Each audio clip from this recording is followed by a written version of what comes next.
Hi, you guys. Welcome back to Creator to Creator. I have the special guest. I call him Ryan. Absolutely. Absolutely. Oh, but okay, say what your artist name is. My name is RSYN. You can call me Ryan if you know me. If you know me, she can call me Ryan.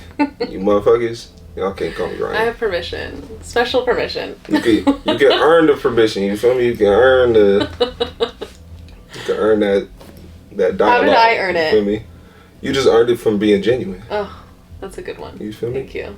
Appreciate it. No doubt. The love. And that's all you gotta be. That's all you gotta do. But it's hard to, you feel me? Mm-hmm. Find genuine people. You feel Especially me? where we are. Everybody got agendas. Mm-hmm. And that's you feel me? That's just how it is. Yeah. Well, cheers to genuine people. For real. The 99s. Clink. No The doubt. 99s. We both found out today that we were born in 99. And he's a month older. No, wait, 2 months. 2 months. Sorry, 2 months. Yeah. Can't do the math. Hey man, math be hard. Math be hard. English be hard. It be fucked up sometimes. Oh my gosh. So can you tell us a little bit about yourself and where you come from? Yeah, man. Well, as y'all guys now know, my name is Ryan, but don't call me that if you don't know me. RSYN. I come from Inglewood. I've lived there my whole life, basically about 21 to 23 years that I've been alive. Mm-hmm. You feel me? So, come from there, single parent household. It was just me and my mom's until it was me. My mom's my little brother, and it's just been us rocking ever since, trying to get by. My uncle too, my mama as well. Feel me? We was all just together for the most part. So I love that. So you have a strong family connection. Yeah, you know, even though it's not a lot of us, because really we're the only ones that's out here in LA, including my other cousins. But it's literally just me, my mom, my little brother, my uncle, my mama, and my 2 cousins. And then congratulations to that cousin, my cousin Love. She go to Clark Atlanta now. Oh, so that's you feel amazing. me? She up in there. She gonna go get that done for sure. Get that degree. But yeah. And how would you say, so you grew up in Inglewood. How do you think that's shaped you as a person today? Well, you feel me? Growing up in Inglewood, it's not like the greatest of, you feel me? It wasn't the greatest of cities, wasn't the greatest of parts, it wasn't but you know, it was, you know, I've always been a person that liked interpersonal gatherings and shit, small shit. Mm-hmm. You know, I went to small schools, you know, and I think Inglewood not really all that huge of a city, even though we got a big name. You know what I mean? It's true. You have so many famous people coming from there. Nah, for real. So many talented people, so many champions for real. But like, you feel me? I think it's just like all with the people that you know, it was all just, you know, intertwined in family for real. You know, like you do whatever you can for, like, you know, the people that you fuck with, that you rock with, type shit. Even if they not even from your city, like, you feel me? Like my brother Quali and PJ, they from over there off Venice a little further. And if you go a little further, it's really not Inglewood, depending on what side you on, but like, you know, close enough to be like, you feel me, connected, tapped in. I love that type shit. Even the homies that lived over there, you know, off Slauson over there, like the homie Bryce, my cousin Carrington, like all, you know, the homie Max, Judah, like all over there, like, you know, we all just stayed tapped in. So like Inglewood itself, you know, is just, I don't know, it's just always been home. I feel like it's a very big community. Like, is it very community driven? Well, when I was like a kid, it wasn't really a lot of kids in my neighborhood that I really knew of. I had a neighbor, you feel me, and I had the other homies that was like a bike ride away, you feel me, from my house. Like, it was really just us. Like, I ain't really like, you feel me, not like but like, you feel me, like, it wasn't many kids that it was like in my shit. So like, I had to, like, if I wanted to interact, because I had to like go places and shit. Like, I had to be like, oh mom, can I go to Quali house so that we can ride bikes, whatever, we can go around the city, you know, whatever. So it sounds like you knew a lot of people though, like in Inglewood and outside. Like, you're just born and raised in LA, so you have all the type shit, like people, my whole life type which shit, is really nice. You know, and then that goes to them niggas being genuine and shit, you know, like, you feel me, like, the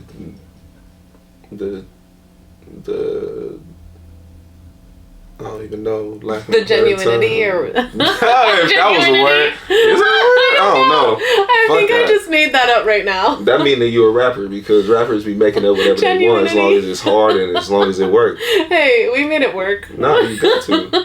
Nah, but for real, it's like that type. It starts young. You feel me? It starts from the beginning type shit. You can't just come in and expect to get that type shit. You know what I mean? So like, it started there, and it did nothing but grow, and I love my brothers. You feel me? Like, amazing. Well, shout out Inglewood. For sure. I was going to ask you, you said you did leave Inglewood for a little bit to go to school. Can you talk about how school was for you and what you studied? Oh yeah, so I went to Grambling State University. That's a HBCU out there in northern Louisiana. Out there, you know, the rivals with Southern or whatever y'all want to call it.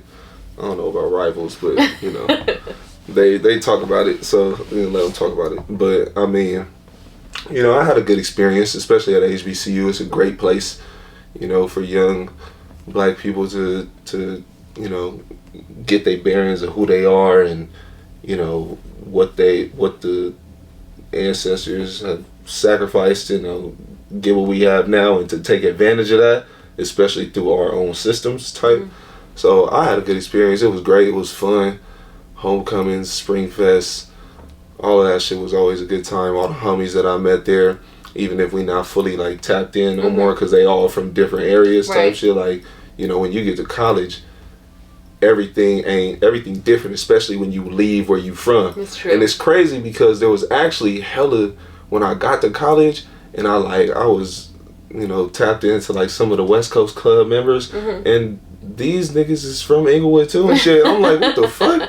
I'm like, how y'all know about? No, for real. Like, so I'm like, how y'all know about this? My family from Louisiana, I got tapped in and shit like this. Like, I know the HBCUs out there, so I know. But what's up with y'all?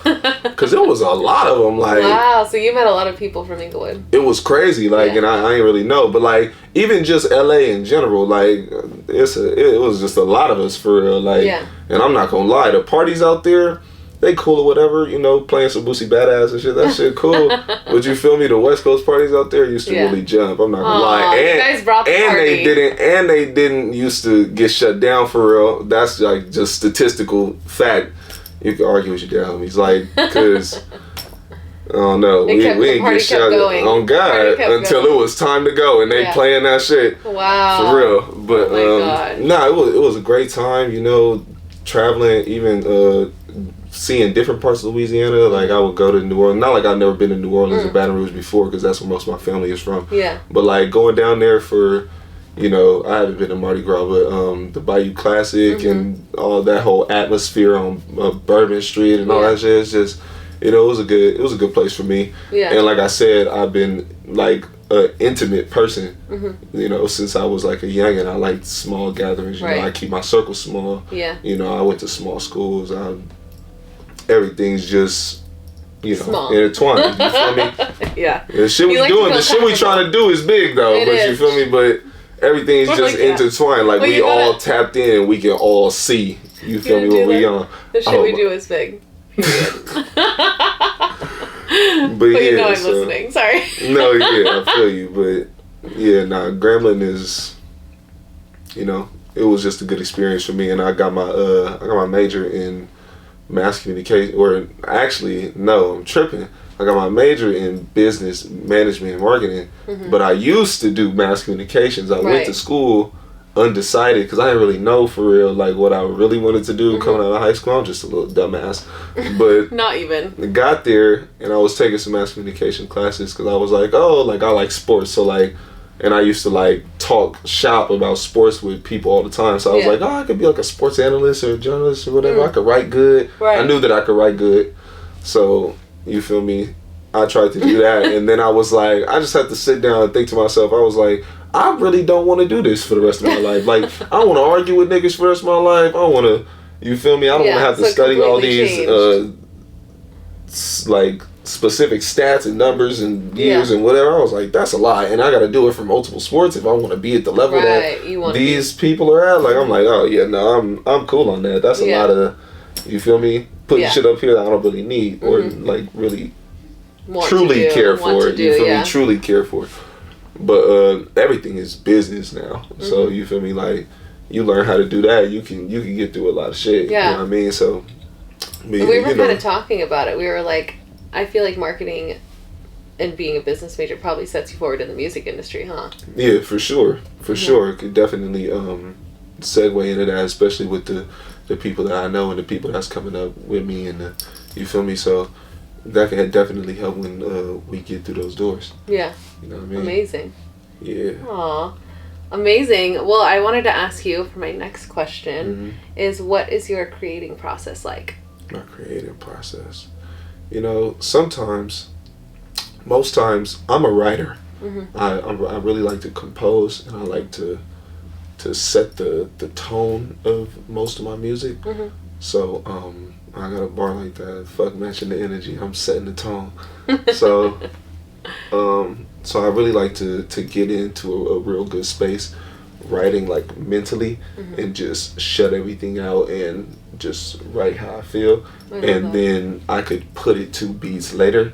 That's usually how I do things. But sometimes I could like hear a beat and I'm like, yo, that's the one. I know what I want to do with it, like, you know, whatever. And we got a couple songs that we've done here in the Perp Stew that's been like that.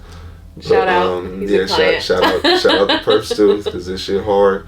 We was in the fucking room on Gravilla over there with the fucking mic in the same room, bro, and now we here, bro. So, leveling up. Real shit. Shout out to Perp Stew. But yeah, basically, another way that I would do that is I hit a beat. I'm like, yo, this is perfect. It sparked something. You feel me? Epiphany go off or whatever, Eureka, and we get it. I take it, listen to it over and over and over and over and over again. And my uncle once told me to rap like I'm writing in cursive, and I got it tattooed right here on my wrist. Rap like you writing in cursive. Oh, that's so cool. So that's why I'm like so diligent with like when I write, like what I want to say and how I want to convey it, type shit. But I hear that beat, I listen to it over and over and over, and I will flow, not really freestyle, but like just flow in my head on how something could sound, because you really got to ride what the beat is giving you in order to really, you feel me, bring out the essence of your voice and how you convey your words onto an instrumental. So I listen to it over and over and over, and I'm flowing up in my head, trying to see what's the best flows, because flows is really important. You can say a whole bunch of shit. If it don't sound cool, I don't want to hear it. And you can have the waviest flow. If you don't say shit, what's the point if we can't quote it? You feel me? If we can't repeat it. So he has been giving me a lot of lyrical quotes the past couple of minutes before this interview started. It's a lot. That makes sense. You really pay attention to the lyrics. Yeah, it's a lot that go on. So so I'm flowing, trying to get the right flow, and then I'll switch it and try and do a different flow. And I'll switch it and try and do a different flow. However many flows that I can do on a certain beat, that's what I'm trying to do in my head as I'm listening to the beat over and over and over and over and over again. Right? So then you take the best of those that you did, and you can either combine it all in one, or if one is smooth and it ride the whole beat all through, you can just use one. But, you know, you kind of want to switch it up, you know, whenever you can, just to, you know, keep them on their toes. They're not listening to the same sound over and over, you know, because that's so cause sound can get repetitive. Can get repetitive. So, you feel me? I take those different flows and then write a verse from scratch based off what I want to hear through the flows, and whatever I want to talk about is whatever I want to talk about. But that is another thing. Trying to figure out what to talk about all the time. Another one. Because, well, it's not difficult. I don't want to say it's difficult, because you can say so much. You can say one thing, multiple different times and it'll mean the exact same thing. I mean, I have a lot of bars where like I'll like, okay, I used a bar like that before, but how can I say it differently in a different flow 100%. to where it would be different, right. so people would hear it and it's not repetitive. You know what I mean? So yeah, that's another the way way you say it does matter. That's another way that I would like try and go about like in the creative process. It's a lot, or sometimes I'll have a dead set idea in my mind without anything. No, without anything. Not even just me writing, like I said before, and trying to compose. Like I'll have a set idea. I know what I want to talk about. I know how I want to convey it, but that's the most difficult part. Right.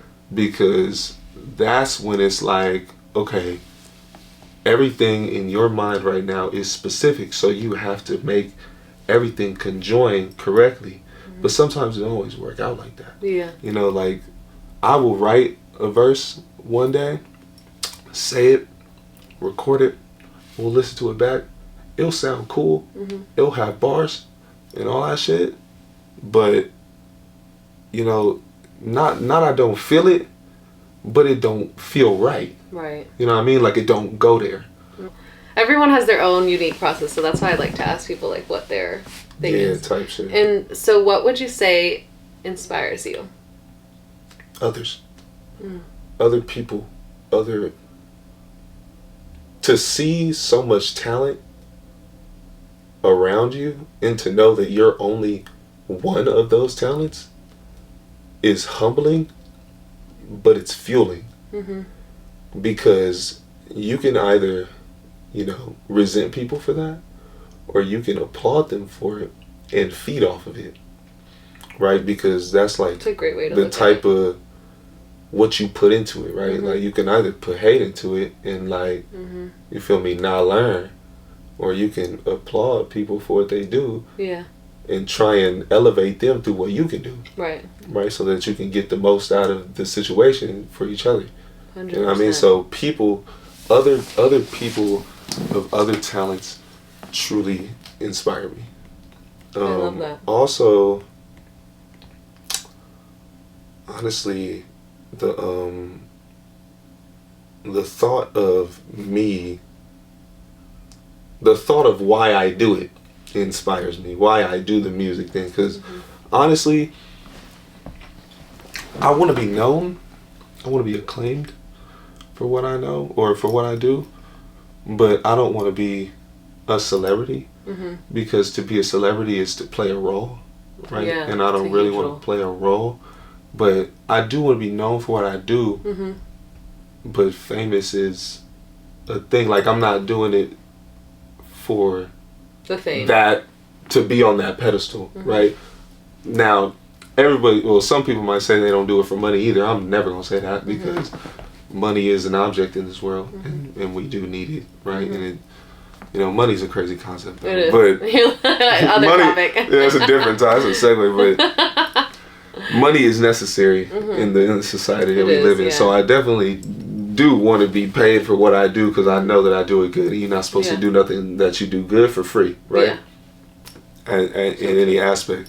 But I do it solely for me, and it, like I don't have like a righteous, I don't have a righteous like look on it. Like, oh, I want to tell other people's stories. Yeah. Or I want to like, that's not. I do it for me. I want to be able to be in the car and put this on and replay it over and over and over again. Because at the end of the day, I may be an artist, but I'm a consumer as well. I'm a consumer of music, and I like to hear that. It takes me to a different place, as I'm sure it does for you and all the other people that we mess with. So I just want to be able to create that, because I've always been like a creative mind. Me and all the homies for real have always been like creative minds, just creative in different ways. I've always been like expressive, right? So I would like to create something and put it out into the world that I could sit back and be comfortable with in my own life. You know what I mean? Like, so to play that on replay, or to put out like a little album that I would listen to 6 years from now, like I do 10 years from now, 15 years from now, like I listen to CL Smooth and Pete Rock, or like how I listen to Nas, Ho, Big, Kendrick, Cole, whoever. You know what I mean? I want to be able to make something like that, but for myself. And if other people like that, like I would prefer them to, and that stuff will come, that would be great. Like, you know what I mean? That's what I do it for. I do it for myself, like, I love that, because I want to be able to hear it and be proud of what, you feel me? What you've made. Exactly. Yeah. No, I love that. And what would you say your favorite part about being an artist is? My favorite part, I've performed a couple times in my little tenure so far, and sometimes they're open mics, sometimes it's like a festival that the homies made up or something, or that the school made up, or whatever. Maybe I'm at like a birthday party and they got a stage and they like, oh, you wanna rap real quick, like whatever the case had been back then. I don't think that I would say that is the best, even though the feeling is euphoric. Like, it really is a euphoric feeling to really get on the stage, but it also is a kind of not terrifying, but like, you know, you are what these people can see. And the thought of that is kind of, you know, it gets you a little anxious.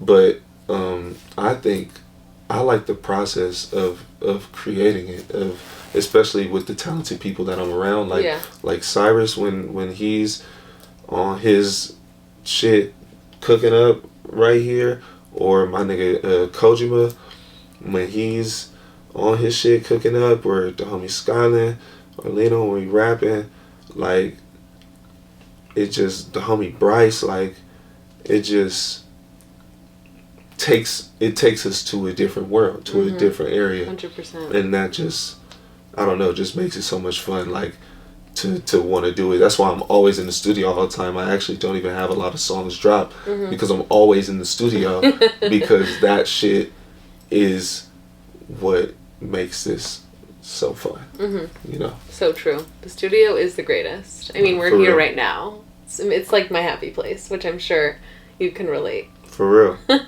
Definitely coming here and just put your fucking soul on the track. Just put everything that you have and have it come out, and just listen back and be like, I did that shit. It's a proud feeling, huh? Yeah, for sure. No doubt. No doubt.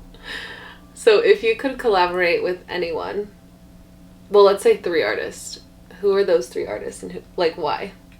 If I can collaborate with anybody, dead or alive, like, okay. Well, the first person I would say is probably Nas, because that's my favorite artist ever. Like, this dude is top tier. What I just want to contend with. You know what I mean? Like, that's, I want to be there, like, respected. The greatness, and just, I don't know. Yeah. So yeah, that would be cool. Nas, probably the Wu-Tang Clan, for sure, because I listen to these dudes every day, literally every day since high school. I have listened to, like, because I wasn't on Wu-Tang at first, I'm not even gonna lie, but I started listening to them in high school, and I listened to them every day since then. All their, well, okay, I'm not gonna say I listened to the whole discography. I listen to almost all. You know, but it is a lot, especially their first couple, like, first few albums that are out, like, that had came out. Like, I listen to those on repeat all the time. So probably them, but dang, that's a lot of them though. I know. That's a lot of them. I think I cheated the question. It's not a single person, but I'ma still take it. Yeah. But and then there's third. Last, I mean, dang, there's so many people. Like, there's just so many talented, like, you feel me? People, like, I don't want to exclude nobody, but maybe, I don't know. Probably like Dr. Dre. Ooh, that was a good one. That was a really good one. Yeah, because the stuff that he produces is completely crazy. It is. Shout out to Dilla too, because Jay Dilla is wild. But yeah, probably Dre, for sure. Those three were really good. Well, I appreciate it. It's kind of difficult. Yeah, just, I know, just three. I know. Oh my gosh. Just three is wild. I always try to do three because then 3 is better than 1, you know? Yeah. At least you get 3 in there. I feel that. And then my last question is, what is your biggest dream? My biggest dream?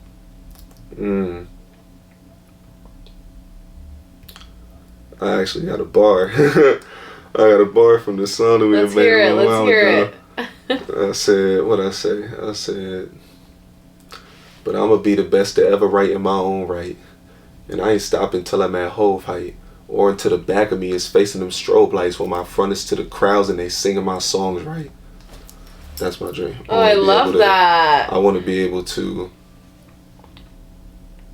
with the music that I said that I make for myself, that I love so much and will play on replay in my own car by myself with nobody around, I want other people to sing it back to me.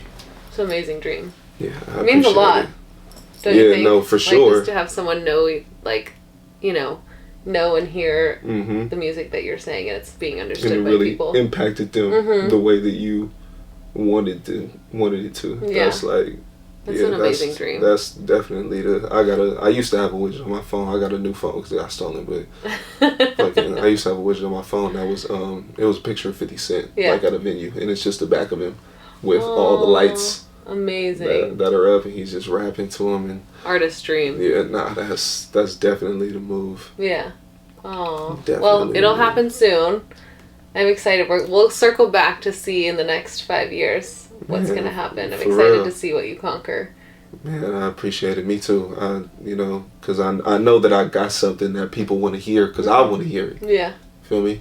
So I know that other people want to hear it. It's just I gotta give it to them. Yeah, you do. I gotta give it to him. He's gonna be dropping soon, you guys, so stay tuned. No doubt, We're super excited to hear. He's been working on so much stuff. So I'm excited to hear everything, and they will be too. For sure. Well, thank you guys for joining. Keep y'all posted, man. Thanks for joining Creator to Creator, and see you on the next episode. Peace.